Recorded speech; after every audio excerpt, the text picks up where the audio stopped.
Well, this is part 5, Justin's point of view. It's got this little poem, or this little line is quoted from The Elephant Man. Sometimes I think my head is so big because it's so full of dreams. John Merrick in Bernard Pomerantz's The Elephant Man. So this is chapter 1, part 5, Justin's point of view, Olivia's brother. The first time I met Olivia's little brother, I have to admit, I'm totally taken by surprise. I shouldn't be, of course. Olivia's told me about his syndrome, has even described what he looks like, but she's also talked about all his surgeries over the year. So I guess I assumed he'd be more normal looking by now. Like when a kid is born with a cleft lip and has plastic surgery to fix it, sometimes you can't even tell except for the little scar above the lip.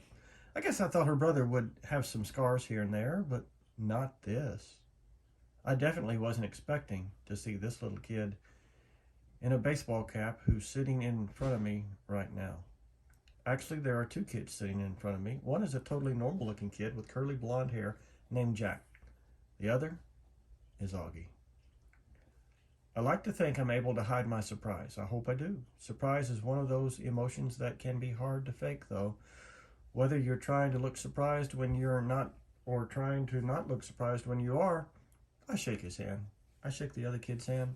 I don't want to focus on his face. Cool room, I say.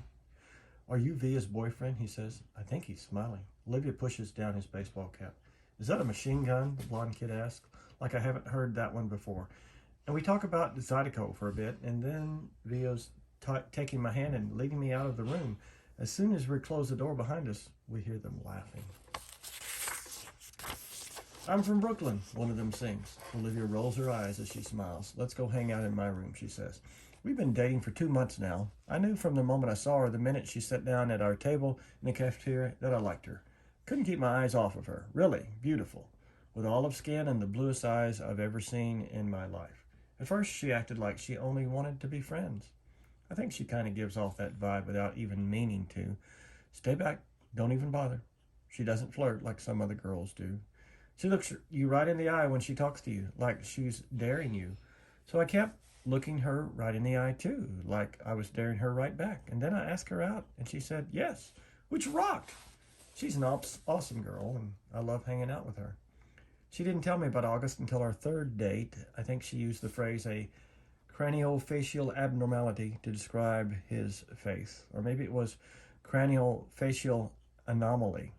I know the one word she didn't use was deformed, though, because that word would have registered with me. So what did you think? She asked me nervously the second we're inside her room. Are you shocked? No, I lie.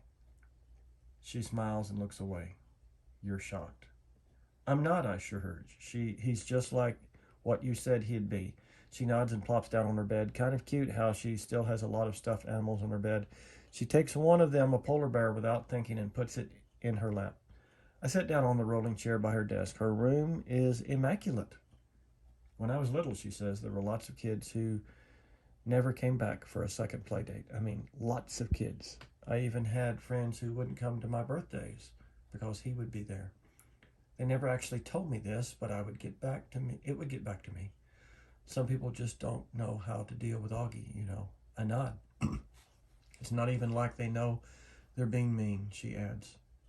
They were just scared, I mean. Let's face it. His face is a little scary, right? I guess, I answer. But you're okay with it? She asks me sweetly. You're not too freaked out or scared? I'm not freaked out or scared. I smile.